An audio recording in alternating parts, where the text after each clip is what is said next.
দাবার বোর্ডে হঠাৎ করেই চাল বদলে দিল ইরান। পারমাণবিক আলোচনা শুরু হওয়ার একদিন আগে শক্তির প্রকাশ ঘটিয়ে বিশ্বকে বার্তা দিল দেশটি।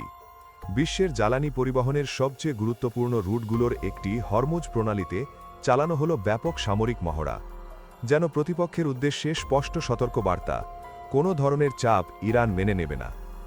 আয়াতুল্লাহ আলী খামেনির নেতৃত্বাধীন বাহিনীর এই পদক্ষেপে সামরিক বিশ্লেষকদের মনে প্রশ্ন উঠেছে, এটি কি কেবল নিয়মিত মহড়া নাকি বড় কোনো সংঘাতের পূর্বাভাস? পরিস্থিতির উত্তাপ বাড়াতে যুক্তরাষ্ট্রের প্রেসিডেন্ট ডোনাল্ড ট্রাম্পের বক্তব্য কম দায়ী নয়। সম্প্রতি তিনি সতর্ক করে বলেছিলেন, চুক্তি না হলে ইরানকে কঠিন মূল্য দিতে হবে, এমনকি দেশটির বর্তমান শাসন ব্যবস্থাও বদলে যেতে পারে। এই হুঁশিয়ারির পরই দ্রুত প্রতিক্রিয়া দেখায় তেহরান।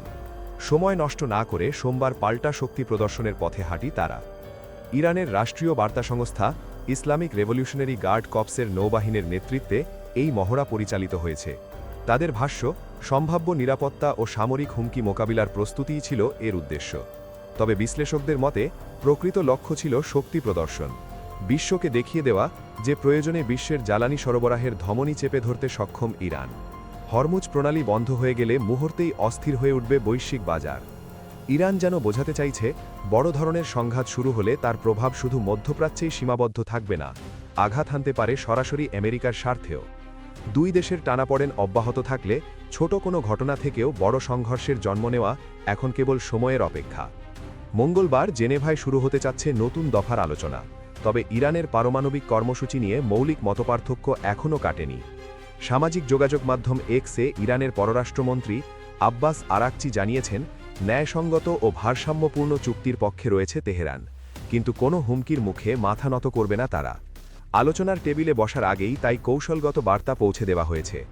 অন্যদিকে যুক্তরাষ্ট্র মধ্যপ্রাচ্যে মোতায়েন করেছে শক্তিশালী যুদ্ধজাহাজের বহর, যার কেন্দ্রে রয়েছে ইউএসএস এব্রাহাম লিঙ্কন। ওয়াশিংটনের দাবি, ইরানকে পুরোপুরি বন্ধ করতে হবে তার পারমাণবিক কর্মসূচি, ইউরেনিয়ামের মজুদ ত্যাগ করতে হবে, ক্ষেপণাস্ত্র কর্মসূচি সীমিত করতে হবে এবং আঞ্চলিক সশস্ত্র গোষ্ঠীগুলোর প্রতি সমর্থন বন্ধ করতে হবে। উত্তপ্ত এই প্রেক্ষাপটে বিশ্ব তাকিয়ে আছে জেনেভার আলোচনার দিকে।